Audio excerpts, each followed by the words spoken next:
មា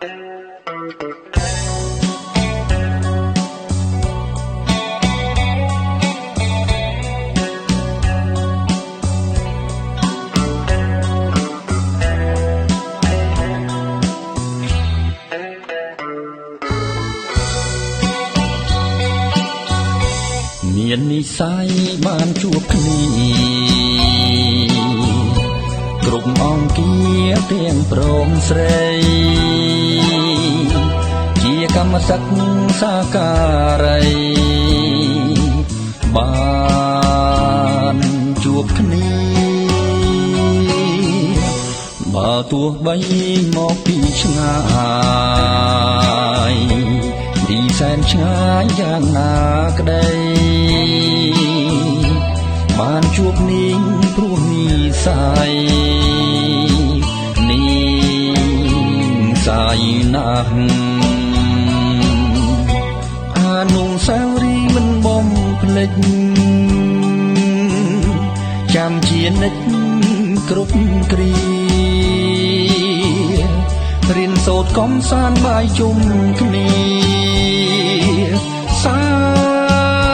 នសប្បាយពេលសកម្មត្រូវបញ្ចប់វិលត្រឡប់ទាំងអាល័យនៅតែនឹករាល់ថ្ងៃចាំមិនភ្លេច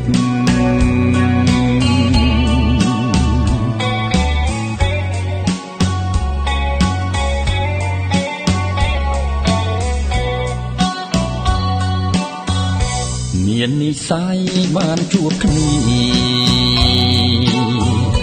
គ្រប់អង្គាទាំងព្រមស្រីជាកម្មសិទ្ធិសាកា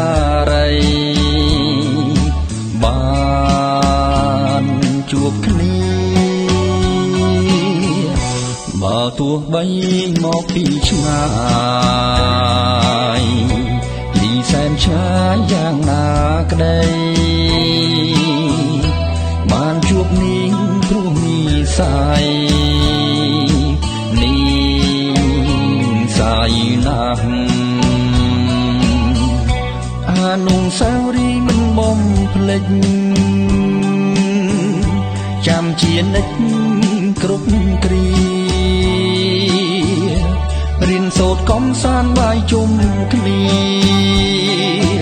សែនសប្បាយពេលសកម្មត្រូវបញ្ចប់វិលត្រឡប់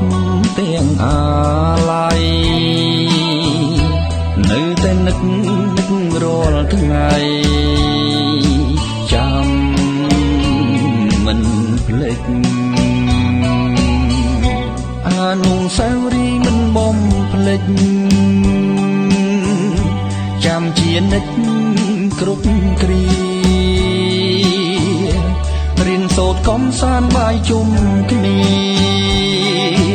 សែនសប្បា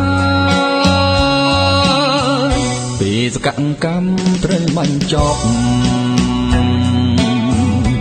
វិលត្រឡប់ទាំងអាល័យនៅតែនឹករាល់ថ្ងៃចាំមិនភ្លេច